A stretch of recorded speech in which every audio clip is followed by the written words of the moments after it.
Psalm 96, a psalm that I've gone to many times, especially during Christmas, because this was kind of a foundational psalm or an inspiring one for the song, one of my favorite Christmas songs, even though it wasn't even written for Christmas, but we use it during that time. And the song is Joy to the World.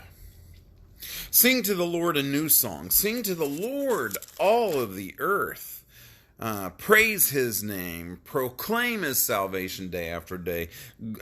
Declare his glory. Declare his marvelous deeds.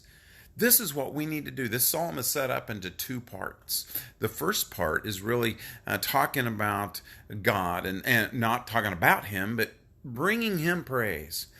Coming to worship him, coming to love him, and sharing, just reiterating his marvelous deeds, his glory, his wonderful actions in our life, his salvation that brings us freedom in this life, peace in this life, and eternal peace. Jesus has brought us that through his death on the cross.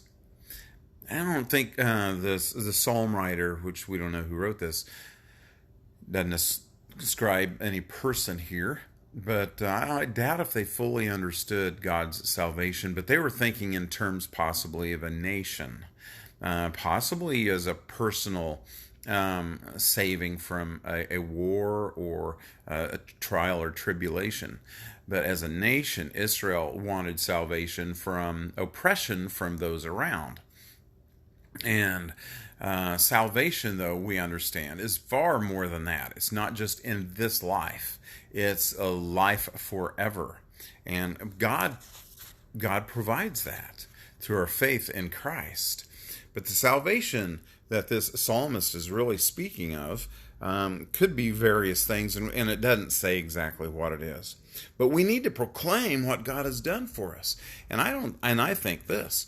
And I think we can see this true, think about it, that when we proclaim God's deeds, when we talk about his actions and the goodness that he has given us, what God has actually done, then people might be interested in talking about his attributes, things they don't fully understand. But until we understand what he has done for us on a personal level, I doubt if people really care about the breaking down of God's characteristics or the attributes, the nature of God. But at any rate, we're supposed to proclaim his works and his salvation. This is the first 6 verses. And even to the nations, it says that in verse 3. But in verse, and I like verse 6, where it says, splendor and majesty are before him. Strength and glory are in his sanctuary. This is all the makeup of who God is and what he has done. Then the next verses, it's split up in the first 6 and then the 7 and through 13. The next 7 are, hey, we need to share this with people. We need to tell the nations. We need to let them know. That ascribe to the nations, O families. O families of nations, ascribe to the Lord, I should say. Ascribe to the Lord glory and strength. It kind of revisits some things he said before. Ascribe to the Lord glory to his name. Bring an offering and come into his courts. Worship the Lord in splendor and in the splendor of his holiness. Tremble before him, all the earth. Say among the nations, the Lord reigns. The world is firmly established and cannot be moved. We've heard that before in maybe Psalm 93.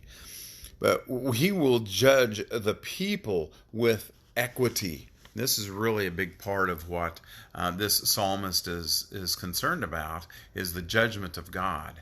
It comes not because God's biased.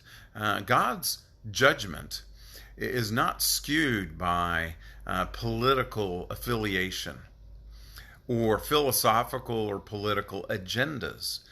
God doesn't care whether you belong to All Lives Matter, Black Lives Matter, White Lives Matter, or all he cares is that he created you in his image. and that you do matter, and that he will judge you according to what you have done and according to what you have said. And he will do this without any kind of favoritism. You know what? It's only between you and him. It doesn't matter about your history. The history of your family is not going to come into this. Only your history, only your acts, your deeds, your actions. And he goes ahead and says that let the heavens rejoice, let the earth be glad. He talks about what parts of the earth should say these. And I think the earth does reflect joy of God. The heavens, the seas, the fields, the trees. All these want to shout for joy. Joy to the world. The Lord has come. And he's come to judge. We've heard this. This is kind of a common theme in these last several Psalms, that God is coming to judge. Here comes the judge. They will sing before the Lord, for he comes, and he comes to judge the earth. He will judge the world in righteousness, the peoples in his truth, or some maybe translate this faithfulness. God keeps his promise. He is faithful to what he said he would do, and he will judge us according to what we do. Not why we do it necessarily, but what we do. And he will judge us with complete fairness and his righteousness. So one key to this, I think, is important for us to really take to heart. If we're going to be judged by a certain scale, we're trying to fit into that scale, right? If we're judged by beauty, we're looking for beauty. If we're judged by height, well, we want height. If we're judged by something else, we're looking to fit in that scale, so we're judged really highly. Well, the scale that we're judged by is by God's scale. So that is what we need to understand and look for and live by his guidelines and his righteousness. That's Psalms 96.